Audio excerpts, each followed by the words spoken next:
तो हमारे साथ खास मेहमान भी मौजूद है। अस्थाना सर, किस तरीके से आप देखते हैं बहुत बड़े स्तर पर ये ऑपरेशन न्यू ऑर्डर चलाया गया और बड़ा दावा आईडीएफ की ओर से कि हसन नसरल्लाह को इसमें मार गिराया गया? देखिए, जो संकेत और सबूत आपने भी पेश किए हैं उससे लग रहा है कि इजराइल का दावा शायद सही हो, लेकिन अभी तक ये इजराइल का दावा है। हिजबुल्लाह ने अभी तक इसको डिक्लेयर नहीं किया है कि उसका लीडर मारा गया है। लेकिन अगर ऐसा हुआ है जैसे कि अंदेशा नजर आ रहा है तो ये एक बहुत बड़ी बात है और ये एक बहुत बड़ी उपलब्धि है इजरायली डिफेंस फोर्सेस के लिए मिलिट्री के तौर पे। दूसरी चीज ये है कि ऐसा नहीं है कि अगर लीडर मारा जाता है तो लड़ाई खत्म हो जाएगी। जाहिर है कि हिजबुल्लाह कमजोर होगा, इसमें कोई शक नहीं है, क्योंकि इतना बड़ा लीडर मरने के बाद में रीऑर्गेनाइज होने में टाइम लगता है। ऑर्गेनाइजेशन जीरो नहीं हो जाती, क्योंकि अगर आप इसी हिजबुल्लाह की तुलना करें ओसामा बिन लादेन से, तो ओसामा बिन लादेन के मरने के बाद और उसके बाद बगदादी के मरने के बाद ऐसा नहीं है कि आईएस और अल कायदा ने अपनी दुकान बंद कर दी। उनके ऑपरेशन अभी भी चल रहे हैं और उनकी वो अभी तक अपनी ताकत बढ़ाने के चक्कर में हैं। तो ऑर्गेनाइजेशंस तो बंद नहीं होंगी क्योंकि कोई नया लीडर आएगा, लेकिन ये एक बड़ी उपलब्धि माना जाएगा। दूसरी चीज, मैं एक और इंपॉर्टेंट चीज बताऊंगा कि देखिए, कहने को तो इजराइल बोल रहा है और अमेरिका बोल रहा है जी आप सीज फायर कर दीजिए, लेकिन ऐसी बात नहीं है। अमेरिका का सपोर्ट के बिना ये सब नहीं हो सकता। जितनी लड़ाई इजराइल लड़ रहा है वो अमेरिका के सपोर्ट के बिना पॉसिबल नहीं है। और अमेरिका की भी कहीं ना कहीं मंशा है कि हिजबुल्लाह के कुछ कमांडर जिन्होंने अमेरिका में भी आतंकी हमले किए थे उनको सफाया किया जाए। एक जो नंबर 2 था उसको पहले सफाया किया गया है। अब हिजबुल्लाह को अगर किया जाता है, इस किस्म से कमजोर किया जाता है, तो उसमें अमेरिका का भी कहीं ना कहीं कुछ हित है। और इस चीज को हालांकि डिप्लोमेटिकली वो ये बोलेगा कि नहीं, मैं तो लड़ाई को कम कराना चाह रहा हूँ, सीज फायर की बात कर रहा हूँ, 21 दिन का सीज फायर वगैरह वगैरह, वो सब कहने की बात है। लेकिन मदद है, डिप्लोमेटिक मदद भी है। अभी तक इजराइल को 2 चीज बिल्कुल क्लियर हैं कि हमें इस चीज की चिंता करने की जरूरत नहीं है कि हम कितने आदमी मर रहे हैं। उसको पूरे वर्ल्ड चाहे जी बोलता रहे, जब तक यूएस तैयार है इजरायली वीटो लगाने के लिए। बिल्कुल अस्थाना सर, और एक और बड़ा सवाल तो ये भी कि हेडलेस होने के बाद अब हिजबुल्लाह की क्या ताकत रह गई है? बाकी लड़ाके क्या करेंगे? क्या ईरान अब डायरेक्ट कूदेगा उनकी मदद के लिए? इस पर भी हम बात करेंगे। लेकिन एक और बड़ी खबर, नसरल्लाह की मौत के बाद बेरूत में मातम है। नसरल्लाह की तस्वीरों के साथ लोग नजर आ रहे काले झंडे पर।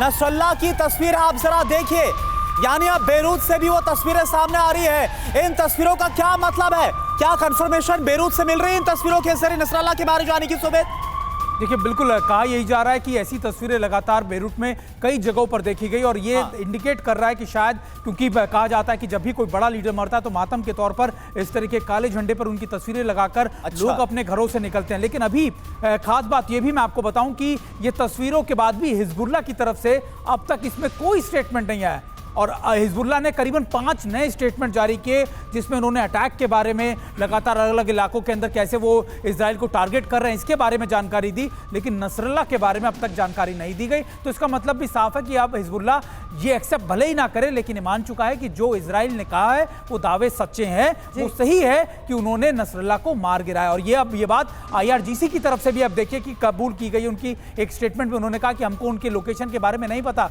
उनकी हेल्थ के बारे में नहीं पता, लेकिन हम उनके स्वस्थ होने की आशा करते हैं। तो निश्चित तौर पर ये चीजें इंडिकेट कर रही है कि इजराइल के दावे सही हैं और अब जो खबरें और तस्वीरें आ रही है ये भी इसी तरफ इंडिकेट कर रही है। जो तस्वीरें आ रही है उसके बाद सवाल यही कि क्या अब डिनायल मोड से बाहर आ चुके हैं यहाँ पर? इस बीच बड़ी खबर बता दें, नेतन्याहू की रणनीति में फंसा नसरल्लाह। नेतन्याहू का न्यूयॉर्क दौरा रणनीति का हिस्सा। नेतन्याहू के दौरे के बाद हिजबुल्लाह बेफिक्र हुआ। हिजबुल्लाह के बेफिक्र होते ही IDF की ओर से ये जोरदार हमला कर दिया गया।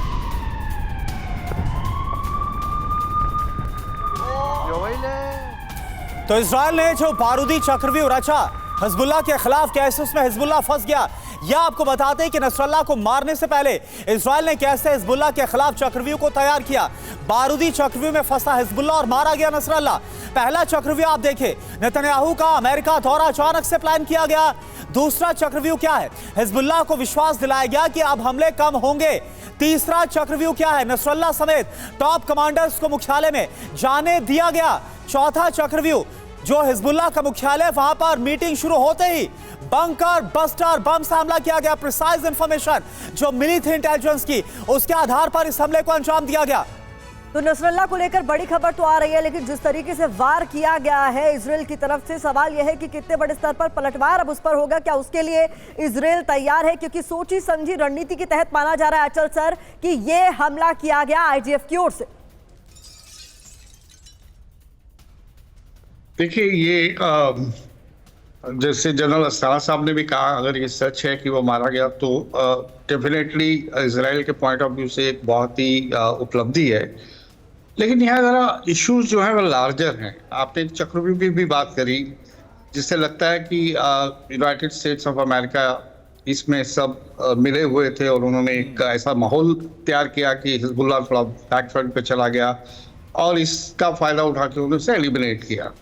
लेकिन बहुत सी सोर्सेज का ये भी मानना है कि अमेरिका जो है इजराइल के नेतन्याहू के जो उसका एटीट्यूड अप्रोच है इस समय उससे खुश नहीं है। अमेरिका और फ्रांस ने कोशिश करी थी सीज फायर कराने की 21 दिन का, उसको नेतन्याहू ने पहले सिरे से खारिज किया। और अगर आप उनका UNGA पे जो उन्होंने भाषण दिया, एड्रेस किया, डिस्पाइट इसके कि बहुत सारे लोग वॉकआउट कर गए और हॉल आधे से भी ज़्यादा कम भरा हुआ था, और जो टोन थी उनकी और जो उनका कहना था कि भाई वो आखिर दम तक जो है अभी जब तक वो इन सबको एलिमिनेट नहीं कर लेते, जो सारांश में जो मैसेज निकलता है, जो मेरी रीडिंग है इस मैसेज की, वो जब तक ये हमास, हिजबुल्लाह और हूती तीन जो हैं उनको ख़त्म नहीं कर लेते, इनडायरेक्टली नहीं डायरेक्टली उन्होंने ईरान के प्रॉक्सीज बताया और मेन कोर इशू ईरान के साथ उनकी दुश्मनी बताई, तो ये ज़्यादा इम्पोर्टेंट है मेरे हिसाब से।